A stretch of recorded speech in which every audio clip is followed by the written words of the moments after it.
Assalamualaikum warahmatullahi Halo wabarakatuh. teman-teman cerdas ceria berakhlakul karimah.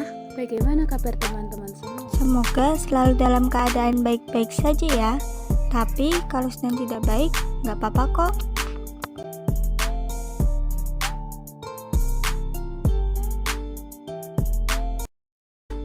Saya Rulia, NIM 33200031. Saya Fidela Sabrina Rahmailahi, NIM 33200032. Silviana Arba Husna, NIM 33200040. Saya Ahmad Riadatul Ais, NIM 33200053. Dari kelompok 2 mata kuliah Psikologi Umum kelas B, program studi Tasawuf dan Psikoterapi yang diampu oleh Ibu Anissa Mutahharoh, SPSI, MPSI. Oke, di video kali ini kita mau apa nih teman-teman? Mau ngeprank ya? Aku tahu. Mau tutorial make up ya? Eits, bukan teman-teman. Kita mau belajar tentang aliran psikologi fungsionalisme. Apa itu aliran psikologi fungsionalisme? Toh kan penasaran? Yuk kita mulai pembelajarannya. Check this out.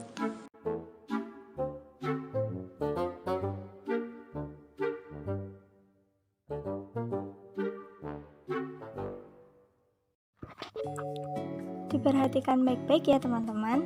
Kita akan membahas tentang aliran psikologi fungsionalisme. Langsung saja kita mulai. Di dalam konsep aliran psikologi fungsionalisme, kita akan menjumpai teori fungsional itu sendiri. Teori fungsional ini lebih dominan pada teori konsensus. Teori fungsional memandang masyarakat sebagai suatu sistem sosial, yaitu masyarakat adalah suatu sistem yang memiliki kebutuhan yang harus dipenuhi oleh anggotanya agar tetap berjalan normal, sehingga mereka saling berhubungan dan saling bergantungan.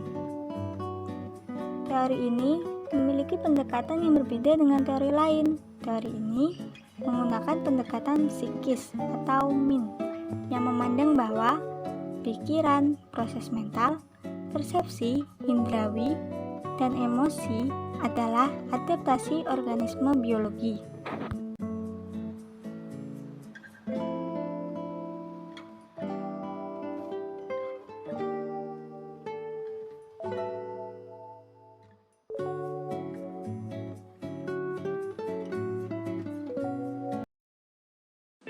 Selanjutnya ada tokoh dalam aliran fungsionalisme. Yang pertama ada Mr. William James. Mr. William James adalah psikolog Amerika yang memiliki rekam jejak fantastis di dunia psikologi dan filsafat. Nah, pada tahun 1875, Mr. James telah mendirikan laboratorium psikologi pertama di Amerika Serikat. Pada tahun 1889, beliau menjadi seorang dosen, asisten ilmu faal, asisten ilmu filsafat, profesor filsafat, dan profesor psikologi di Harvard University.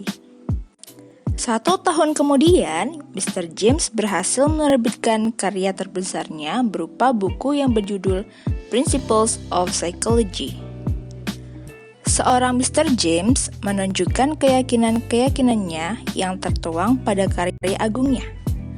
Beliau menyebutkan bahwa perjalanan bukan abstraksi dan filsafat tradisional yang menjadi kunci dalam memahami secara praktis diri kita dan dunia. Beliau juga menunjukkan adanya korelasi antara kondisi mental seseorang dengan kondisi fisik. Bahkan, kondisi mental sendiri bisa menyebabkan perubahan fisik. Nah, contoh yang sering kita jumpai nih. Bahkan, kondisi mental sendiri bisa menyebabkan perubahan fisik.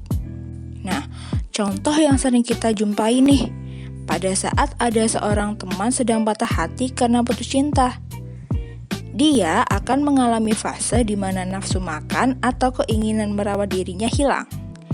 Akibatnya, performance-nya terlihat kacau. Bahkan ada juga yang wajahnya terlihat sayu tidak cerah.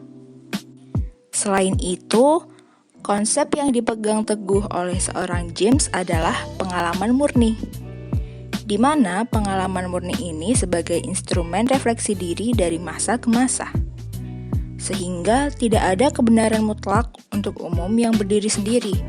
Secara sederhana, kebenaran akan merubah seiring berkembangnya pengalaman murni.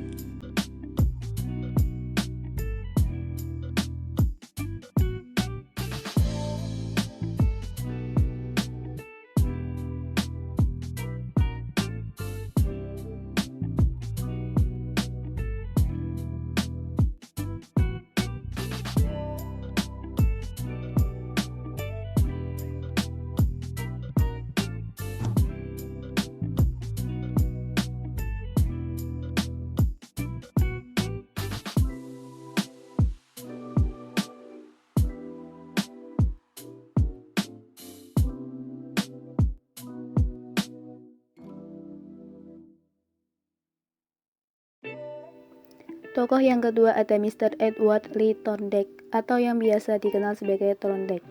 Edward Lee Thorndike adalah tokoh aliran fungsionalisme Kolombia. Ia lahir di Williamsburg pada tanggal 31 Agustus 1949 di Montrose, New York. Thorndike mengikuti kuliah di Universitas Williams Connecticut di Harvard dan Columbia, kecuali pada tahun 1898 sampai 1890 di Western Reserve. Sesudah itu, ia bekerja di Teachers College of Columbia di bawah pimpinan James McConnell. Ia paling terkenal dalam karya awalnya mengenai proses belajar binatang dan untuk kepelaporannya dalam bidang psikologi pendidikan. Penelitian mengenai hewan tersebut diwujudkan dalam disertasi doktornya yang berjudul Animal Intelligence: An Experimental Study of the Associative Process in Animal, yang diterbitkan pada tahun 1911 dengan judul Animal Intelligence. Minat awalnya mengenai belajar binatang mencapai titik puncak dalam perkembangan teorinya mengenai belajar trial and error learning. Sistem belajar trial and error learning ala Thorndike adalah suatu sistem belajar yang menggunakan efek atau the law of effect dan hukum latihan the law of exercise yang dikembangkan dari hasil studinya mengenai binatang yang dilakukan lewat eksperimennya yang bermasyhur pada kucing di dalam kotak teka-teki atau puzzle box. Buku-bukunya antara lain: 1. Educational Psychology pada tahun 1912 sampai 1914. Yang kedua, Animal Intelligence pada tahun 1911. Yang ketiga, The Psychology of Learning pada tahun 1914. Yang keempat, The Measurement of Intelligence pada tahun 1926. Dan yang kelima, Human Nature and the Social Order pada tahun 1900 atau Puzzle Box. Buku-bukunya antara lain: 1. Educational Psychology pada tahun 1912 sampai 1914. Yang kedua, Animal Intelligence pada tahun 1911. Yang ketiga, The Psychology of Learning pada tahun 1914. Yang keempat, The Measurement of Intelligence pada tahun 1926.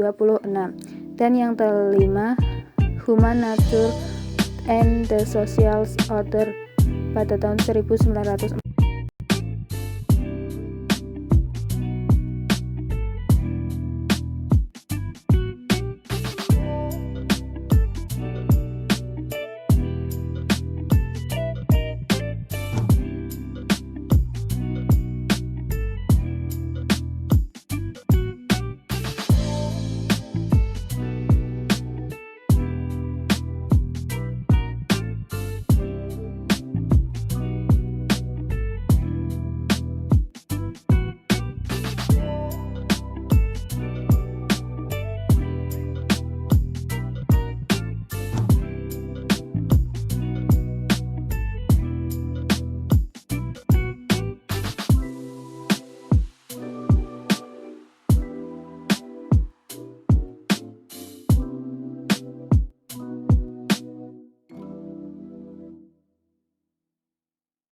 Selain ada konsep dan tokoh dalam aliran fungsionalisme, sekarang kita sama-sama memperhatikan yuk gimana sih sejarah aliran fungsionalisme itu. Mari kita bahas. Sejarah aliran fungsionalisme.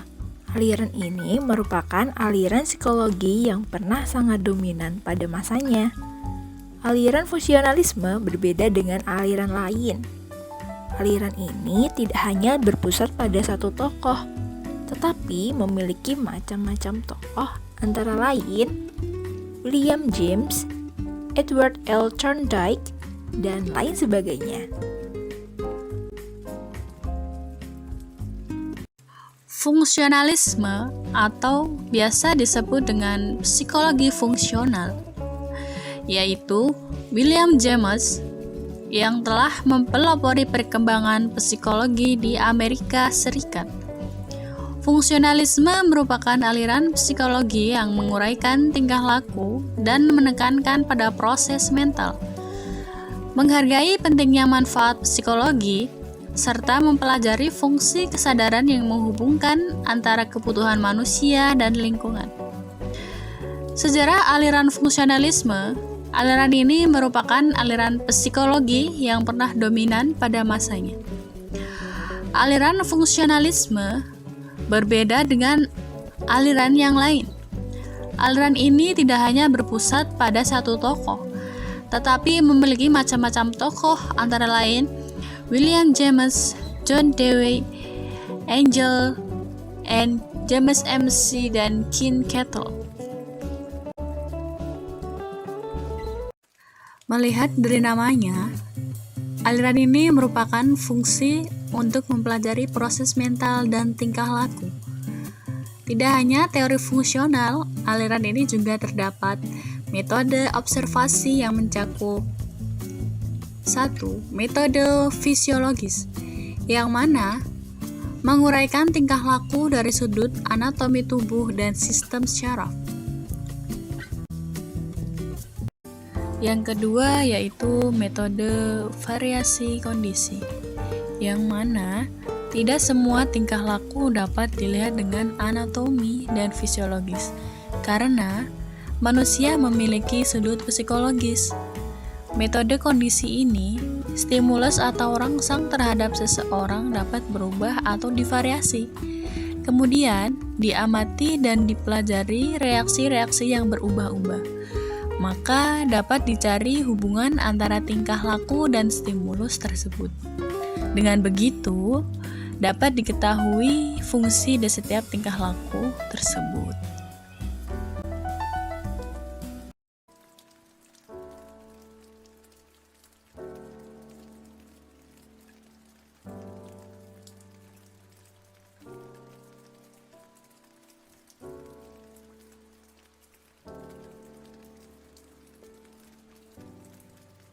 Sekian yang dapat kami jelaskan. Apabila ada salah pengucapan, mohon maaf ya teman-teman. Semoga bermanfaat. Wassalamualaikum warahmatullahi wabarakatuh.